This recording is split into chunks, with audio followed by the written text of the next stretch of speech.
Bonsoir. Bonsoir Agnès de Sarthe qui nous fait le plaisir d'être là, et puis bonsoir à vous. Alors on va, donc comme l'a dit Claire, je vais poser quelques questions à Agnès de Sarthe. On va partir, j'espère, dans une discussion un peu libre, et puis on laissera du temps pour que vous puissiez aussi poser vos questions concernant donc surtout ce livre, Comment j'ai appris à lire. Alors, vous allez voir qu'avec Agnès de Sarthe, on découvre des choses très étonnantes. En particulier, donc, avec ce livre, on découvre qu'on peut devenir bon élève puis écrivain tout en ayant refusé de lire pendant l'enfance et tout en ayant dit « j'aime pas lire » pendant l'enfance. Alors, peut-être quelques éléments bibliographiques concernant Agnès de Sarthe. Donc Agnès, vous êtes née à Paris, vous êtes née d'un père qui lui-même est né en Libye, et puis d'une mère qui était parisienne mais avec des origines russes, et dont la famille a été décimée dans les camps. Et je le dis parce que ça va être important après dans le reste de votre histoire. Vous avez commencé à écrire en 92, d'abord des œuvres pour les enfants et les ados, puis vous avez publié des romans pour adultes et des essais. Alors vous êtes aussi agrégée d'anglais, vous débutez dans le monde des lettres comme traductrice, et vous continuez d'ailleurs toujours cette activité en parallèle de votre métier d'écrivain. Et là aussi, je pense qu'on en parlera, cette activité est très très importante dans votre quotidien. Vous avez écrit Un secret sans importance, entre autres, puisque votre bibliographie, voilà, je vais mélanger les pinceaux entre biographie et bibliographie. Votre bibliographie est très longue, et ce roman, juste je le cite parce qu'il a été publié en 96 et qu'il a obtenu le prix du livre inter. Et donc c'est en 93 que vous avez publié Comment j'ai appris à lire. En 2013, oui, c'est ça. Je suis un peu perturbée, là, je suis un peu troublée. Alors, Comment j'ai appris à lire, il va falloir que je me remette à apprendre à lire pour pouvoir... Pourtant, j'ai écrit gros. Et alors, ce livre est sans point d'interrogation, c'est important. Et c'est un livre tout à fait étonnant parce que c'est une enquête, finalement, qui est passionnante et qui va puiser au cœur d'un secret. Ce secret, c'est celui de n'avoir pas aimé lire pendant longtemps. Et donc, Comment j'ai appris à lire, c'est l'histoire d'une conversion à la lecture qui nous amène avec beaucoup d'humour, ça je crois que ça fait partie aussi de vous, cet humour, au cœur de vos souvenirs. Moi, je dirais que c'est un livre qui décomplexe, qui déculpabilise et qui va faire plaisir à tous les amoureux de la lecture et rassurer tous ceux qui ne lisent pas ou qui ne lisent pas encore, pour parler plus justement. Alors, si vous permettez, en essayant de ne pas bafouiller, je vais lire le prologue qui plante le décor. Apprendre à lire a été pour moi une des choses les plus faciles et les plus difficiles. Cela s'est passé très vite, en quelques semaines, mais aussi très lentement sur plusieurs décennies. Déchiffrer une suite de lettres, la traduire en sons fut un jeu, comprendre à quoi cela servait fut une traversée souvent âpre et, jusqu'à l'écriture de ce livre, profondément énigmatique. Donc on va essayer de comprendre un peu cette énigme avec vous. Alors la première question que j'ai envie de vous poser, c'est d'abord, est-ce que vous pouvez nous parler de votre parcours, je vais dire d'anti-livre, de ce refus de la lecture qui a duré quand même quelques années. Et puis voilà, dans le livre, on découvre comment une ado, une enfant qui détestait lire, passe quand même en Hippocagne et devient écrivain, puisque vous êtes là, et puis grande lectrice. Donc, est-ce que vous pouvez déjà nous éclairer sur ces points importants ? Oui, avec le micro, ce sera plus facile. Bonsoir, merci d'être là. Je crois que le plus simple pour répondre de manière un petit peu générale à cette question qui en compte 12, ce serait de raconter la genèse du livre, comment ce livre est arrivé, comment il a été fabriqué. En fait, j'aurais jamais de moi-même écrit ce livre. C'est un livre extrêmement intime, personnel, pour lequel j'ai arraché des souvenirs, mais avec la même énergie qu'on doit prendre pour arracher de la moquette collé à la colle à moquette. Ça a été très difficile et très compliqué. Et donc, je ne l'aurais jamais fait de moi-même. Et puis aussi parce que c'était beaucoup d'exposition. C'était s'exposer quand même de manière pas habituelle pour moi. Alors, pourquoi j'ai fait ça? Qu'est-ce qui m'a pris? Il m'a pris qu'un jour, une éditrice avec laquelle je n'avais jamais travaillé, qui s'appelle Capucine Rua et qui œuvre aux éditions Stock, m'a appelée et m'a dit qu'elle dirigeait une collection qu'elle appelle La Grise, très modestement, La Grise, parce que la couverture est grise, à l'origine, là, elle est devenue verte, mais voilà. Et elle me dit, c'est une collection dans laquelle j'invite des écrivains à parler de littérature, parce que je trouve que les écrivains ne parlent pas assez de littérature. Alors déjà, j'étais assez frappée par ce constat, parce que c'est assez rare qu'on dise ça. Et moi, je trouvais que c'était effectivement le cas. Donc elle me dit, j'aimerais que vous écriviez un livre sur la littérature. C'est très libre, ça peut être ce que vous voulez. Et puis elle me parle, elle me dit quelques mots, comme ça, elle me donne quelques indications. Et elle précise au passage qu'elle a surtout beaucoup aimé un livre de moi qui s'appelle Le Remplaçant. Et Le Remplaçant, c'était un livre que j'avais écrit, aussi un livre de commande. Tous les livres que j'écris qui sont très personnels sont des livres de commande, ce qui peut paraître paradoxal, mais en fait, ça ne l'est pas. Et elle me dit, oui, j'ai beaucoup aimé Le Remplaçant, c'est un livre qui m'a beaucoup ému et qui m'a fait rire, et enfin, voilà, je voudrais un peu quelque chose comme ça. Et je lui dis, écoutez, je suis censée vous dire, je vais réfléchir, c'est ça qu'on dit quand quelqu'un vous appelle pour vous proposer quelque chose, non?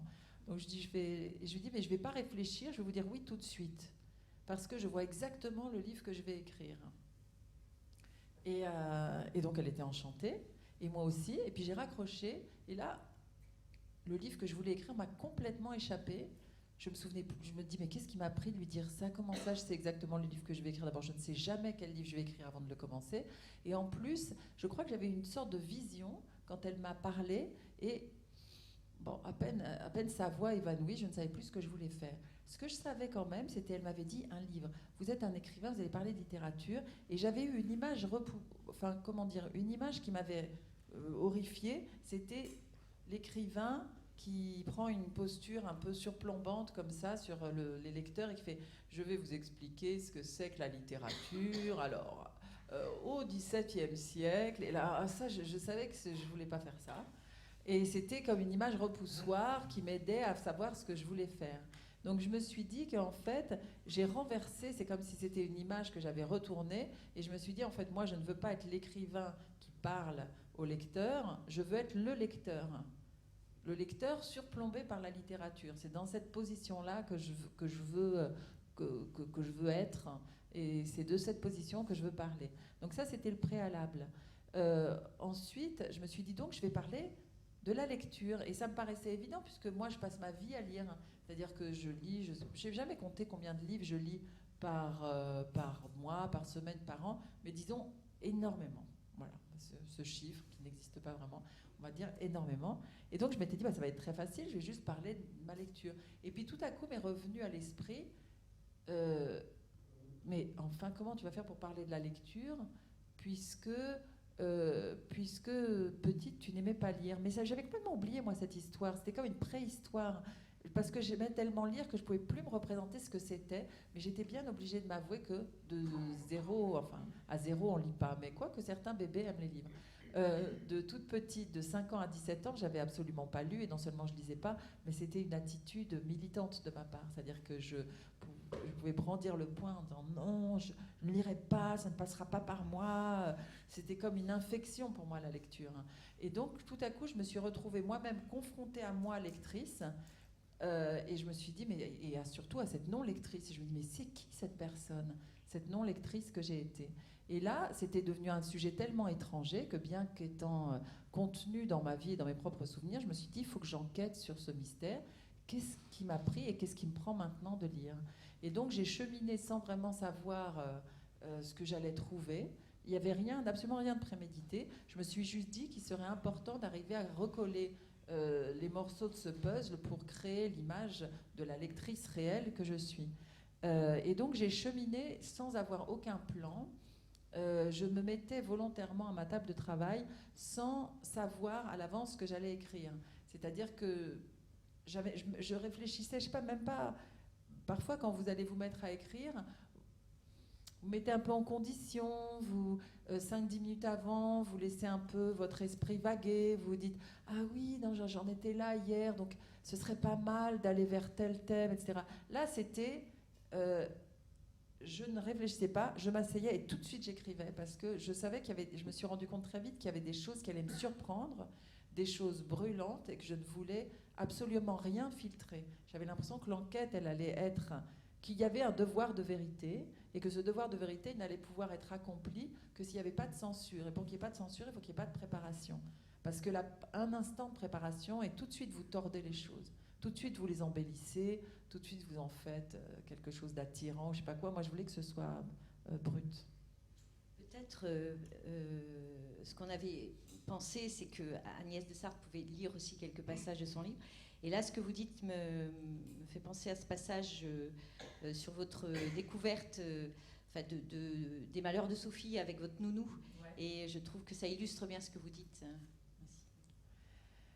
Mon grand frère apprend à lire. Cela ne m'intéresse pas. À quoi bon s'embêter puisque le soir, Dominique, notre nounou, nous lit des histoires. Les malheurs de Sophie. J'écoute distraitement, je ne parviens pas à me concentrer sur l'intrigue. Un mot unique retient mon attention. Je ne l'ai jamais entendu dans la bouche de quiconque, ni dans celle de mes parents, ni dans celle de la maîtresse. Je ne comprends pas à quoi il sert, ni ce qu'il signifie. Il m'empêche de me concentrer sur les aventures de la malheureuse Sophie. Je soupçonne la nounou de l'ajouter, de l'inventer. Peut-être est-ce pour elle une façon de se gratter la gorge, de reprendre son souffle. Ce mot est court et ne ressemble pas aux autres. Isolé, il se dresse et me sidère. Serait-ce du russe ? Bref, c'est le seul mot que je garde des séances dédiées à la comtesse de Ségur. Alors relisez Les Malheurs de Sophie. Oui, voilà, je ne l'ai pas relu, il faudrait que je le relise, mais je me souviens de ce bref, qui a d'ailleurs des consonances russes. Moi qui venais d'une famille russe, je trouvais que c'était peut-être des mots étrangers égarés. Et justement, par rapport à ce mot qui a des sonorités russes, dans le livre, vous évoquez le fait que vous êtes une enfant d'émigrés venue d'Europe de l'Est et du sud de la Méditerranée, et qu'il y a une tradition orale importante aussi, essentielle, et ça va influencer aussi votre envie après d'écrire, pas seulement de lire, mais peut-être que ça va gêner aussi votre envie d'aller vers le livre parce que vous parlez beaucoup du côté maternel. Mais parce qu'il y avait une sorte de saturation. Je pense que peut-être le besoin qui peut conduire au livre, dans un premier temps, il y a toutes sortes de relations au livre, mais un des chemins possibles qui conduit un enfant ou même un adulte au livre, c'est le besoin d'histoire. Et ça, des histoires, je pense qu'on a vraiment on en a tous besoin. Mais nous, on avait une sorte de rituel au cours duquel, à l'heure du dîner, mon père, qui est quelqu'un de très chaleureux et de très loquace, parlait. C'était comme si, vous voulez, c'était pas une conférence, parce que nous aussi, on avait le droit de parler, mais il parlait énormément. Et donc, on était abreuvés complètement dès notre plus jeune âge. Je ne me souviens pas de mon père ne nous parlant pas. Et il nous parlait, alors non seulement il nous parlait du monde, de ce qu'il avait fait pendant sa journée, il était pédiatre, il nous racontait ses consultations, les gens qu'il voyait, des choses parfois atroces. On a suivi des enfants mourants de soir en soir, de semaine en semaine, et alors son cancer... Bon, on avait tous ces trucs-là qui nous tombaient dessus. Alors, il y avait des histoires terribles. Et puis, il y avait des histoires très drôles aussi. Des histoires ridicules, des histoires où les gens étaient grotesques. Alors, ils taisaient toujours les noms. Hein. L'anonymat était respecté. Mais on avait tout ce spectacle comme si on se tenait dans les coulisses du cabinet médical. Et d'ailleurs, c'est drôle parce qu'il y a une grande tradition d'écrivains médecins ou de lien entre la médecine et l'écriture. Et je pense que ce n'est pas un hasard parce qu'il y a une sorte de fenêtre sur le monde qui est assez particulière. Et puis, il nous racontait aussi des histoires qui étaient des histoires, là, pour le coup, inventées, qui étaient des contes, et qui étaient des contes qu'il tenait de sa propre mère, donc ma grand-mère, qui s'appelait Bouba, qui était une juive de Libye, et qui ne parlait pas français, donc elle ne pouvait pas nous raconter les histoires, elle. Et puis, de toute façon, elle était dans son lit, très fatiguée, toujours très malade, comme ça. Bon, moi, je l'ai toujours connue un peu comme ça, donc on ne pouvait pas obtenir d'histoire d'elle, mais mon père nous les racontait. Et donc, il nous racontait, et en particulier, il y a une histoire qu'il nous a racontée, que je me permets de vous raconter parce qu'elle n'est pas très longue, et vous allez voir qu'effectivement, la problématique par rapport à l'histoire et ce qu'on en fait était au cœur des préoccupations de cette petite famille que nous composions.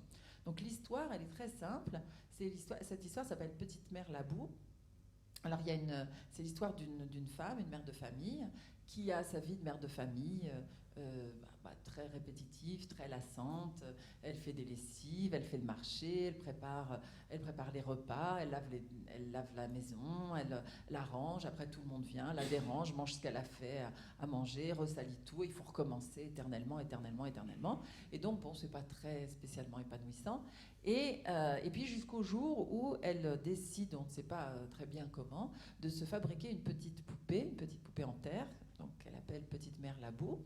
Et cette petite poupée en terre, elle l'a fait dans le plus grand secret, et elle va la cacher dans une niche derrière un rideau. Elle n'en parle à personne, mais le soir, une fois la journée terminée, une fois tout le monde au lit, elle va voir sa petite poupée et elle lui raconte les faits exaltants de sa journée. Alors voilà, je voulais faire la lessive, mais là je me suis rendu compte que j'avais plus de poudre, alors je suis allée chez la voisine et elle m'a dit que, etc. Elle raconte tout ce qu'elle fait. Et sa vie en est transfigurée parce que dès qu'il lui arrive une petite misère ou une petite satisfaction, elle se dit « Ah, quand je vais raconter ça à Petite Mère Labou ». Et tout devient facile, tout devient agréable, et ça devrait se finir comme ça, mais ça ne se finit pas du tout comme ça. En fait, les jours passent jusqu'au moment où, allant un soir vers sa petite poupée chérie, elle lève le rideau, et là, qu'est-ce qu'elle trouve? Un tas d'asticots grouillants. Et l'histoire s'arrête là. Ça, c'est tout à fait le style de ma grand-mère. C'était son genre d'histoire favorite, avec une fin qui moitié vous dégoûte, moitié vous bon. Et donc, il y a une morale, c'est très important aussi dans ce genre de conte. Et la morale, c'est toute parole, si elle n'est pas répercutée, tue. Alors, vous imaginez, nous, on est des petits-enfants. Tous les soirs, on a 3 à 5 histoires. Donc, qu'est-ce qu'on va faire de ça? Moi, je me dis, parce que c'est une vision de l'adulte regardant l'enfant, je me dis, j'ai intérêt moi aussi à raconter des histoires, sinon je vais mourir. Donc c'est une question de vie ou de mort de raconter des histoires. Alors je ne vais pas en plus en lire, je ne vais pas rajouter des histoires qui vont me tuer à celles qui me tuent déjà, sinon il faudra que je sois aussi prolixe que Alexandre Dumas ou Balzac, et peut-être que j'aurais pas la force, peut-être que j'aurais pas l'énergie. Donc c'est vrai que c'était une des premières pistes, qui n'est pas explorée d'ailleurs dans ce livre, mais c'était une des premières pistes quand je m'étais posé précocement la question de mon rapport à la lecture, où je m'étais dit, après tout, pourquoi j'aurais lu, puisque j'avais déjà, je recevais déjà tellement par les histoires qui m'étaient racontées. Je me souviens aussi que, par exemple, un jour, j'ai essayé de lire 100 ans de solitude, et c'était tellement proche de l'univers de ma grand-mère, de la truculence, de l'oralité. Et j'ai dit, mais j'ai déjà lu ce livre 100 fois. Et j'ai pas pu le lire. C'était vraiment comme refaire une promenade, mais une promenade qu'on a fait trop souvent. Donc c'est dire à quel point c'était présent. Alors peut-être on va retrouver aussi votre frère, qui est important dans le livre parce qu'il est un peu plus grand que vous, et donc on a vu qu'il apprend à lire, il apprend à écrire. Et là, il y a un autre passage, moi, qui m'a fait beaucoup rire, où votre frère est en train de faire des lignes de calligraphie. Alors, c'est un peu plus long, mais bon, comme c'est drôle, vous allez accrocher. Oui, parce que où vous allez décrocher, vous allez faire un petit dodo, et c'est pas grave, c'est très agréable en fin de journée, comme ça, après on se sent tout requinqué.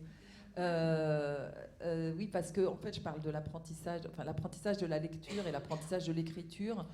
Ils se répondent à l'intérieur du livre. Donc c'est un passage qui se situe au début. Lire ne sert à rien. Moi, ce que je veux, c'est écrire. J'ignore qu'il existe un lien de nécessité entre ces deux activités. Un hasard que je ne m'explique pas fait que mon grand frère apprend justement à écrire cette année-là. Alors cette année-là, mon frère a 5 ans et moi j'ai 3 ans, ou quelque chose comme ça. Peut-être 6 et 4, j'en sais rien. Je l'observe. Il tient un porte-plume dans sa main gauche tremblante. Je l'imite. Je glisse un bâton, une barrette, un crayon dans ma main gauche et je me penche vers l'avant, souffle coupé comme lui. Un jour, alors qu'il s'exerce péniblement à exécuter ses lignes de calligraphie, porte-plume en main, trempette dans l'encre, gratouillis sur la page, il se passe une chose horrible. Il se met à trembler encore plus fort que d'habitude, il introduit sa plume dans la fiole, mais son bras devient fou, ses épaules, sa tête, tout s'agite. La bouteille d'encre valse, se renverse, se répand. Une tache indigo, profonde, couleur de nuit, éclot sur son pantalon en peau de pêche beige. Oh non, me dis-je, pitié, pas le pantalon en peau de pêche.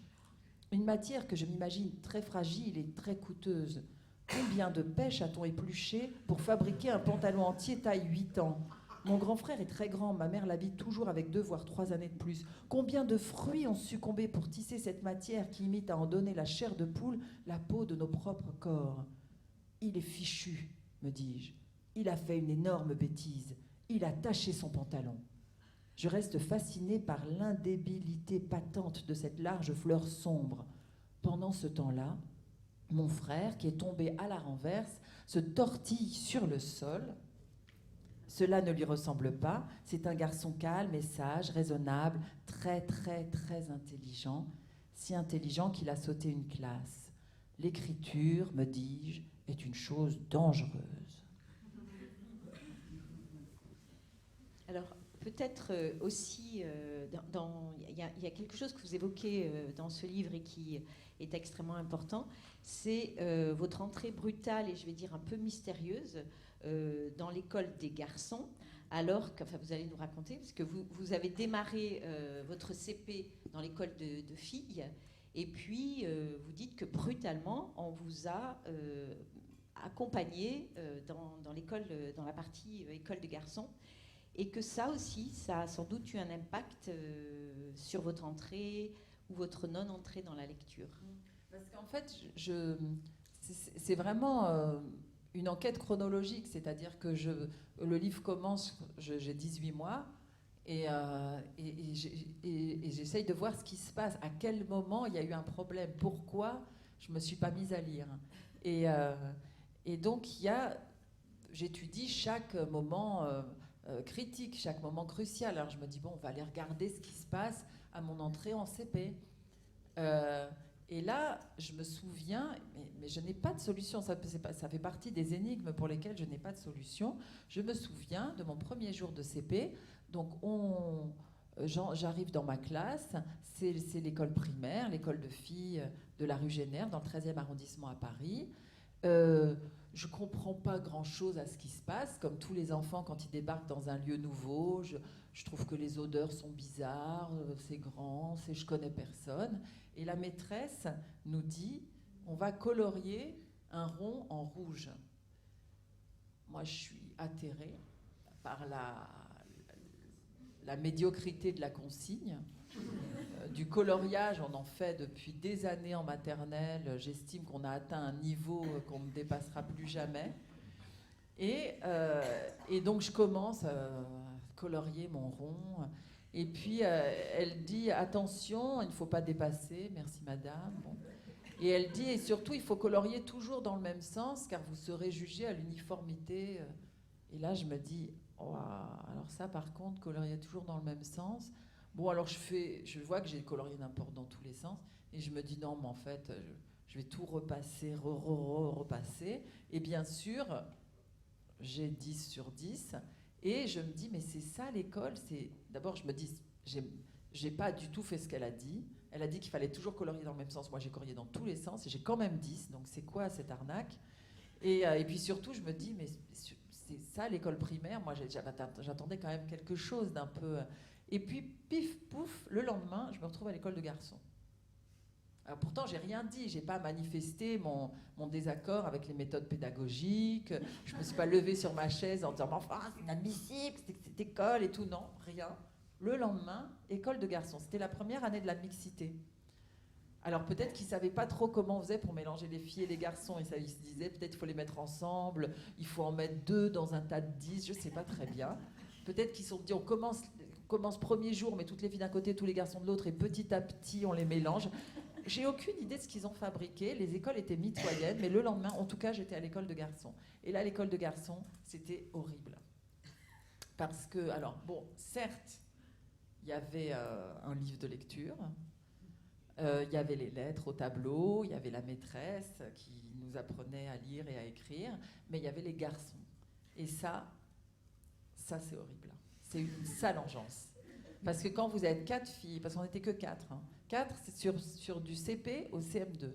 En fait, c'est comme, je sais pas, vous jetez 4 lapins dans une réserve où il n'y a que des lions, quoi. On était, mais ça a été horrible. On a été passé à toutes sortes de moulinettes. Et je me souviens de l'effroi que c'était. Et je me suis dit à un moment, et c'est une des hypothèses que j'aimais dans le livre, je me dis peut-être après tout qu'apprendre à lire en étant une bête traquée, c'est pas exactement ce qui peut se passer de plus doux et de plus encourageant et de plus joyeux.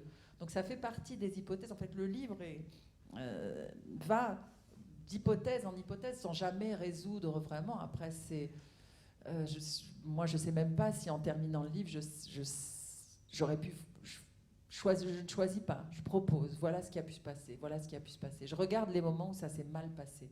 Et là, c'est vrai que ça se passait pas très bien. Cette entrée dans la lecture n'était pas des plus douces. Il y a aussi un passage que je vais vous demander de lire. Vous avez évoqué le livre de lecture, alors ça va sûrement rappeler des souvenirs à certains et certaines ici. C'est Daniel et Valérie. Et je trouve qu'il y a un passage intéressant qui montre aussi que le décalage entre le langage utilisé à la maison et puis celui de l'école. Alors je m'excuse auprès de ceux qui ont appris à lire dans Rémi et Colette. Voilà. À l'époque, il y a peut-être des gens très jeunes dans la salle qui ne savent pas qu'il y avait très peu de livres de lecture quand moi j'étais petite. Maintenant il y en a plein, il y a toutes sortes de méthodes et tout. À l'époque, non. Il y avait Daniel et Valérie, et Rémi et Colette, et voilà. On nous distribue notre livre de lecture. Il s'intitule Daniel et Valérie. Sur la couverture, il y a un garçon et une fille. Je ne connais aucun garçon qui s'appelle Daniel, aucune fille qui s'appelle Valérie. Ils ont un chien qui, je l'apprendrai bientôt, s'appelle Bobby. Je n'ai pas de chien, ça commence mal. J'apprends à lire sans m'en rendre compte, c'est tellement facile que je ne comprends pas qu'on nous encourage, qu'on nous félicite. C'est logique, c'est du son, de la musique, B et A, bas. Ce qui en revanche est très difficile, c'est le livre. Notre livre de lecture, Daniel et Valérie, qui est selon moi gorgé d'énigmes. Je trouve ces deux personnages et leurs chiens très étranges. Ils sont mal dessinés, ils ont des chandails. Je n'ai aucun mal à identifier le phonème aïe, mais à la maison, nous ne possédons pas de vêtements qui portent ce nom. Chez nous, on met des pulls. Les gens qui mettent des chandails, je ne sais pas qui c'est, je ne les connais pas, je n'en ai jamais vu. Mon illustration préférée est celle de la pâtisserie. On voit dans la vitrine de très mignonnes religieuses au chocolat. Le problème, c'est que le livre n'en parle pas. Ce souvenir date peut-être de la classe supérieure, la 10e de Monsieur Gaufre, qui est si sévère qu'on ne pense pas à s'étonner ou à rire de son nom. Je regarde les religieuses, et pendant ce temps, Monsieur Gaufre nous annonce que nous allons étudier le son « en ». Le texte évoque donc la boulangerie. Boulangerie est un mot, selon moi, beaucoup moins intéressant que religieuse ou pâtisserie. Je n'ai aucun problème avec la lecture, j'ai un problème avec les livres. Il me faudra plus de 10 ans, ce qui en début de vie est comparable à l'éternité, pour le résoudre. Voilà. Et donc, justement, peut-être on va un peu avancer dans l'histoire et voir alors, à un moment donné, vous rencontrez les livres. D'ailleurs, bon, vous avez, je pense que vous dédicacez ce livre, vous dédiez ce livre donc à votre mère, et à toutes vos Madame B. Donc c'est à celle qui fut ma mère adorée, à toutes mes Madame B. Alors les Madame B, elles vous ont aidé à un moment donné à finalement devenir une lectrice. Alors parlez-nous de ces Alors Madame vous voulez B. que je vous dise qui sont les Madame B? Bah, oui. Alors la première Madame B, c'était Madame B6, mon institutrice d'école maternelle, à laquelle je rends très souvent hommage parce que c'est vraiment quelqu'un qui a énormément compté dans ma vie. Je trouvais que c'était très chouette de la part d'une maîtresse de s'appeler B6 parce qu'il y avait une lettre et un chiffre et que c'était tout ce qu'on avait à apprendre. Donc ça, j'en parle aussi parce que je me souviens. Et aussi en CP, après, j'ai eu Madame ACO. Et ça s'écrivait A2SEO. Mais moi, je me disais, c'est vachement bien fait l'école, Madame B6, Madame ACO. Ensuite, on aura Madame Racine carré de X plus Z. Je pensais vraiment que c'était comme ça que ça marchait. Je trouvais que c'était un monde génial. Bon, c'est vrai qu'après, quand j'arrive chez Monsieur Gaufre en 10e, là, je me dis, il y a erreur, quoi. Enfin, Monsieur Gaufre, il était tellement incroyable en même temps. Donc Madame B6, c'est la première Madame B. Je lui dois beaucoup parce que c'était une institutrice qui faisait qui accordait une part très très large à la créativité. Elle encourageait beaucoup. On a fait des dessins et des œuvres d'art d'une sophistication. Je ne comprends même pas comment on pouvait faire ça en maternelle avec des enfants de 4 ans. On faisait de la céramique, on faisait de la peinture sur soie, on faisait toutes sortes de choses avec sûrement des produits qui maintenant sont interdits. Et j'ai encore des vestiges. Et franchement, quand je regarde ça, je me dis c'est pas possible que j'ai fait un truc pareil. C'était grâce à Madame B6. Donc Madame B6, première Madame B. Deuxième Madame B. Ah ben elles arrivent à deux. Les deux Madame B d'après arrivent à deux. Il y a Madame Barberis et Madame Bovary qui arrivent dans une calèche ensemble. C'est un attelage à deux. Alors Madame Barberis existe, Madame Bovary, elle existe dans nos cœurs. Elle existe d'une autre façon. Et donc la rencontre avec ces deux Madame B se fait quand, à 17 ans, j'entre en... Oui, 17 ans, 18 ans, je ne sais plus quel âge, j'entre en Cagne, donc en 2e année de prépa littéraire. J'ai toujours rien lu. Alors il y a des gens qui disent que je suis une menteuse. Et que je suis une crâneuse. Parce que je dis que j'ai pas lu et que je suis quand même entrée dans ces classes dans lesquelles il est très difficile d'entrer. En plus, c'est dans des très bons lycées. Et donc, je vous le dis à vous, vous pouvez me regarder dans les yeux, me faire du pain total ou je sais pas quoi, ou du détecteur de mensonges, on peut me brancher, je sais pas, un électrocardiogramme. C'est la vérité. Alors, j'avais pas rien lu, parce que ce que j'ai fait aussi pour ce livre, puisque c'était une enquête que je voulais la plus rigoureuse possible, j'ai quand même établi la liste des livres que j'avais lus tout en détestant lire. Je me suis rendu compte que ça formait une bibliothèque assez intéressante. J'avais quand même lu, mais avec toujours cette répulsion, cette peur, ce dégoût, cette volonté de ne pas s'engager. C'est pas parce que j'ai aimé un livre que je vais aimer lire. C'est pas parce que j'en ai lu un que je vais en lire deux. Donc tout était comme ça, dans une tension permanente. Donc j'avais quand même lu quelques livres, mais pas du tout les livres qu'on est censé lire pour entrer dans ces classes-là. Je me souviens très bien, dans la cour du lycée Henri IV, 2 grands bonhommes qui avaient l'air d'avoir 70 ans, qui en avaient 17 comme moi, mais ils étaient avec des costumes, des cravates, ils parlaient comme ça et tout. Ils disaient « Tu en es à ta combienième recherche ?» Moi, j'en suis déjà à ma 3e. Et moi, je ne savais pas du tout ce que c'était faire sa recherche. Je ne savais pas ce qu'il cherchait. J'avais aucune idée qu'il parlait de Marcel Proust et de la recherche du temps perdu. Je le dis parce qu'il y a peut-être c'est le passage que je voulais vous proposer. Ben voilà, c'est pas grave, je le raconte. Donc, je débarquais, quoi. J'avais peut-être lu un demi-livre de Balzac. J'avais une culture très éclectique. J'avais lu beaucoup de polar, de la science-fiction, mais pas du tout des choses qui servent à l'école. Et donc j'arrive dans cette classe de Cagne, donc j'ai fait l'Hippocagne, je passe dans la classe supérieure, et là je rencontre Madame Barberis, et Madame Barberis c'est un prof de lettres absolument solaire, génial, comme je souhaite à quiconque d'en rencontrer un maître. Et là ce qui se passe, c'est qu'on a un programme, c'est un programme imposé, qui change tous les ans, mais bon, cette année-là, on a, entre autres, dans notre programme, Madame Bovary. Et moi, Madame Bovary, on m'a dit de le lire quand j'avais 15 ans à l'école. J'ai essayé de le lire, je n'y arrivais pas du tout. Je trouvais que c'était l'épreuve la plus difficile qu'on m'ait jamais demandé de subir, et que c'était une souffrance, et que je ne pouvais pas m'intéresser à ces histoires avec Rodolphe. Et d'abord, qu'est-ce que c'était que ce nom stupide, Rodolphe? Et de toute façon, les histoires d'adultère, quand même, moi, ça me dégoûte. J'étais une petite jeune fille très prude. Pourquoi on nous parle de ça? C'est dégoûtant.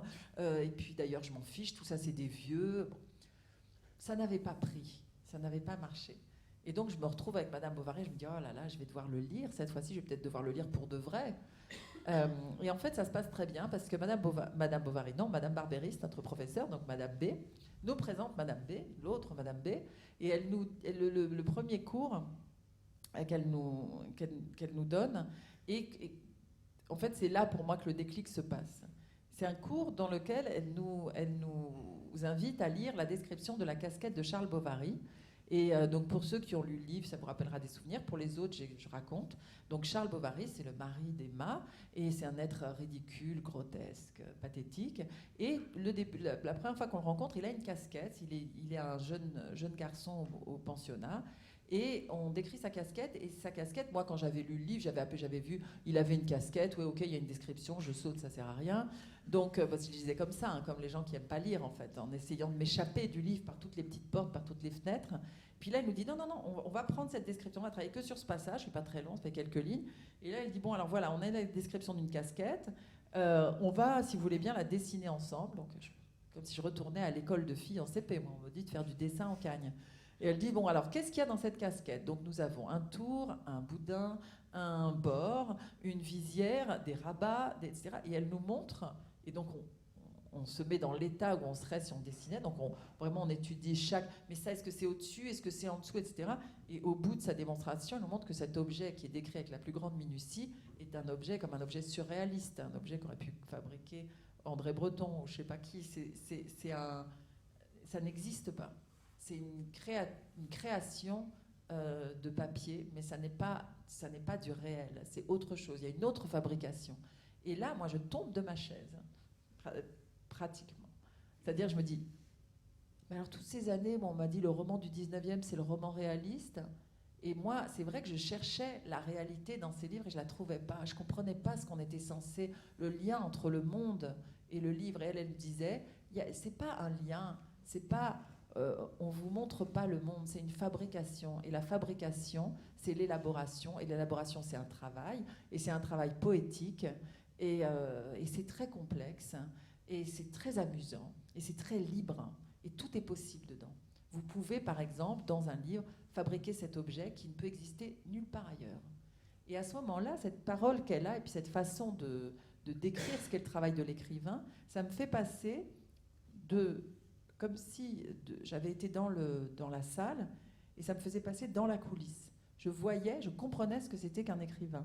Alors que ça paraît bizarre, parce que moi, de toute façon, je voulais être écrivain depuis que j'étais née, pratiquement. Donc ça m'intéressait, les écrivains. Mais j'avais fait aucun lien avec le fait que les livres qu'on me donnait à lire, c'était des écrivains qui les avaient écrits. C'était des personnes qui s'étaient posé la question du mot, la question du sens, la question de la représentation, etc. Et donc, à partir de ce moment-là, à partir du moment où elle attire notre attention, notre regard sur ce que moi je n'avais absolument pas perçu, un monde s'ouvre. Et je sors de là, j'adore Madame Bovary, je le recopie à la main pour voir ce que ça me fait, et je me mets à lire. Alors je me mets lentement à lire, parce que c'était une convalescence, et puis que quand on n'a pas eu l'habitude de lire, c'est quelque chose, c'est un apprentissage. Et puis aussi, je suis très impressionnée, parce que je sens tout le travail qui est là entre les pages. Et donc, c'est le début de l'ère nouvelle, on va dire, le début de la lecture. Donc ça, c'était les deux Madame B suivantes. Et il y en a même une quatrième. C'est qui la quatrième? La quatrième, c'est lié à l'écriture. La quatrième, c'est Geneviève Brisac, que je rencontre un peu plus tard, et qui devient... qui est un écrivain et qui est éditrice et qui devient mon éditeur et qui me donne l'autorisation d'écrire. Donc c'est quelqu'un qui fait c'est la dernière Madame B qui fait le lien entre la lecture et l'écriture, puisqu'en plus notre rencontre se passe à un moment, je dois avoir une vingtaine d'années, je sors de la Greg et je me vois pas être prof, et je sais pas ce que je vais faire, je voudrais travailler, je cherche du boulot, et je finis par une suite de hasard à atterrir dans le bureau de cette femme que je ne connais pas, qui est donc écrivain et qui est éditrice, et elle me demande, alors que tous les gens que j'avais rencontrés pour trouver du travail, chercher du travail dans l'édition, ils me demandaient toujours, est-ce que vous savez taper à la machine? Moi, je savais pas. Je m'étais vaguement servi du premier ordinateur de la maison pour écrire mon mémoire de DEA, mais alors je faisais comme ça, quoi. Donc je disais bah non, et après le rendez-vous était fini. Et elle m'a pas du tout demandé est-ce que vous savez taper à la machine. Elle m'a demandé c'est quoi le dernier livre que vous avez aimé. Et je lui ai dit moi, je sais pas si vous le connaîtrez parce que c'est un livre que j'ai l'impression que personne n'a lu. Et effectivement, personne ne l'avait lu à l'époque, et toujours pas tellement maintenant. Et je lui dis c'est une lubie de Monsieur Fortune de Sylvia Townsend Warner. Et c'est une écrivain anglaise du début du XXe siècle, absolument somptueuse et merveilleuse et, voilà, et méconnue. Et donc elle me dit « Ah, mais c'est mon livre préféré !» Et donc cette femme qui est plus âgée que moi, qui est déjà dans le métier, qui je sais pas quoi, etc., me pose cette question. Et là, on se met à parler de ça. Et pourquoi ce livre est si merveilleux et voilà. Et elle m'a donné mon premier travail. Donc c'est elle qui a fait le lien entre si j'ai pu écrire, c'est grâce à une lecture d'une certaine manière. Mais c'est aussi grâce, elle vous confie la traduction aussi. Oui. Et ça, c'est vrai que ça va être aussi quelque chose d'essentiel pour vous, la traduction. Vous avez d'ailleurs écrit, je mets mes lunettes pour le lire, je ne suis pas certaine que j'aurais écrit si je n'avais pas traduit. Et donc la traduction va faire tomber des barrières entre les livres et vous. Et ça, c'est étonnant aussi, ce rapport d'un coup à une langue étrangère, enfin anglaise, enfin qui n'est pas non plus tellement une langue étrangère, parce que quand on lit votre livre, on voit bien que la question des langues dans votre famille, avec vos parents, c'est compliqué. Le français a un statut un peu particulier, et du coup, la traduction va vous permettre aussi de faire de contourner un obstacle. Parce qu'une des hypothèses qui est abordée dans le livre, mais je ne sais pas si vous voulez que j'en parle de l'histoire des langues. Pourquoi la traduction finalement va aussi déclencher... Alors pour l'écriture alors. Oui, pour l'écriture. Mais okay. Les langues, c'est important aussi par rapport à votre rapport. On ne sait jamais en même temps s'il y a quelqu'un dans la salle qui veut lire ce livre, on ne peut pas qu'on lui dise tout. Oui, peut-être aussi. Mais bon. Mais non, mais ça non, le lien entre traduction et écriture, il est très très fort parce que bon, d'une part, il y avait déjà un lien entre traduction et lecture, c'est-à-dire qu'il a toujours été plus facile pour moi, enfin pendant de longues années, maintenant c'est moins le cas, mais de lire des livres traduits que de lire des livres en français, écrits par des écrivains français. J'ai eu dans un premier temps un réel problème avec la culture et la littérature française. Et pendant un temps, ça a été comme une sorte de thérapie ou de cure pour moi, pour arriver à lire, de passer par une langue étrangère. Donc c'était un détour qui permettait de contourner un obstacle qui se dressait face à moi et qui était tellement colossal que je ne pouvais pas envisager de le surmonter. Il a été surmonté par la suite, et par la compréhension et l'analyse de ce qui s'était passé. Mais après, pour ce qui est du travail d'écriture, et de lecture aussi d'ailleurs, parce que la traduction, elle opère aussi un lien entre les deux. La traduction, j'en parle, je crois, dans le livre, comme d'une hyper-lecture. C'est-à-dire que quand vous traduisez, il y a quelque chose qui s'opère, et j'en ai parlé avec plusieurs traducteurs, parce que c'est un phénomène extrêmement troublant, parce que c'est des phénomènes... Moi, je suis assez sceptique, je suis pas très... Je suis pas quelqu'un de... Enfin, comment dire, je m'intéresse pas particulièrement aux phénomènes surnaturels. Bon, il y en a beaucoup dans mes livres, mais c'est pas sous forme dans la vie de tous les jours, c'est pas mon truc, etc. Mais en traduisant, je me rends compte de temps en temps qu'il y a des phénomènes qui sont proches de la métempsychose. Et donc j'en parle à des amis traducteurs et qui me disent, qui me confirment, oui, c'est très vrai. On est à l'intérieur de la tête de quelqu'un d'autre. Et c'est une expérience extrêmement troublante, parfois dérangeante. Moi, il m'est arrivé d'être à l'intérieur de la tête de quelqu'un qui n'était pas en très grande forme psychique, et j'en suis sortie abîmée un petit peu. C'est dire à quel point le voyage qu'on fait dans la tête de l'autre est complet, total. Donc quand on lit, pour traduire, ça n'arrive pas quand on lit, il y a un rapport avec l'écrivain, il y a une forme d'amitié. Quand ça se passe bien, dans le meilleur des cas, il y a une forme d'amitié qui se noue entre le lecteur et l'écrivain. Et c'est quelque chose de très fort, la compagnie des écrivains qu'on aime. Mais quand c'est quelqu'un qu'on traduit, c'est plus qu'une amitié, on remonte, c'est comme si on remontait le fil. Imaginez le livre comme un cours d'eau, et en fait, on a une lecture qui remonte sans cesse vers la source. Et la source, c'est quoi? C'est quand même la tête de l'autre.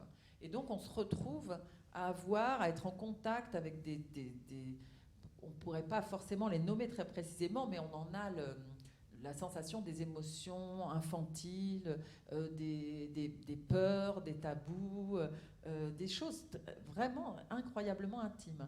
Donc il y a ce phénomène qui a lieu pour les traducteurs qui travaillent sérieusement sur des livres sérieux. Je pense que quand on traduit un mode d'emploi d'aspirateur, on rentre pas forcément dans le psychisme ni de l'aspirateur, ni de la personne qui l'a écrit. Mais disons qu'à partir du moment où il y a une poétique qui est à l'œuvre, et qu'on en est conscient et qu'on s'y intéresse, il y a ce phénomène qui intervient. Donc il y a cette façon de devenir hyper lecteur, c'est-à-dire de pratiquer une lecture encore plus profonde, plus serrée que celle que j'avais appris à pratiquer avec mon professeur et puis après juste en lisant. Donc ça, c'est du point de vue de la lecture, et du point de vue de l'écriture, ce que ça apporte, c'est que je ne vais pas pouvoir dire tout ce que ça apporte, mais une des choses les plus simples à expliquer, c'est que on a tous et toutes notre lexique, et dans le vocabulaire qu'on a, on a tous les mots qu'on comprend, tous les mots qu'on connaît, et puis on a les mots qu'on utilise. Et la proportion entre les deux est vraiment stupéfiante. C'est-à-dire qu'on a ça de vocabulaire connu et on utilise ça à peu près. Qui qu'on soit, quoi qu'on fasse. Hein. Mais alors, ce qui est intéressant, c'est que moi, je vais être sur ce petit territoire-là, et puis vous, là-bas, vous êtes sur celui-là. C'est vous, ce bout-là de la langue que vous utilisez. Puis quelqu'un d'autre va être là. On se situe à des endroits différents. Alors, quand vous traduisez un autre auteur, vous voyagez dans son territoire lexical, qui n'est pas le vôtre. Mais vous y allez. Donc, vous mettez à utiliser des mots que vous n'utilisez jamais, que vous comprenez, qui vous plaisent en plus. Vous découvrez, vous dites, pourquoi j'utilise jamais ce mot, c'est bizarre. Puis une fois que vous l'avez utilisé une fois en traduction, ça agrandit votre territoire. C'est-à-dire votre territoire n'est plus juste là, il s'est tiré jusque là-bas quand même. Etc., etc. C'est-à-dire plus vous traduisez, plus ce territoire s'étend. Donc ça, c'est très exaltant. Et il y a la même chose pour la syntaxe. C'est-à-dire qu'on a tous des formes, des formules qu'on aime. Il y a des personnes qui aiment mettre certains mots en avant, qui utilisent par exemple beaucoup d'adverbes. Ça les rassure. D'autres qui, au contraire, détestent ça. Et puis, dans la manière de construire la phrase aussi, on a notre façon de construire la phrase, on a notre phrasé. Mais quand vous traduisez quelqu'un, c'est son phrasé que vous visitez, c'est sa syntaxe, c'est sa forme. Et vous vous y installez. Parfois, c'est un peu inconfortable, mais après, vous vous adaptez, vous dites « Ah, c'est intéressant ce que ça fabrique quand même. » Et pareil, le territoire syntaxique s'étend. Donc, c'est comme une formation continue, comme suivre une formation continue sur la langue qui ne s'arrêterait jamais, parce qu'en plus, à chaque nouvel auteur, vous êtes sûr d'apprendre quelque chose de différent, parce que c'est complètement individuel. Il n'y a pas deux mondes linguistiques qui se recoupent. Et donc la traduction, pour ça, est un immense laboratoire d'écriture, parce que ça vous permet d'explorer tous ces lieux que vous n'auriez jamais explorés par vous-même, pas par paresse, mais on n'y pense même pas.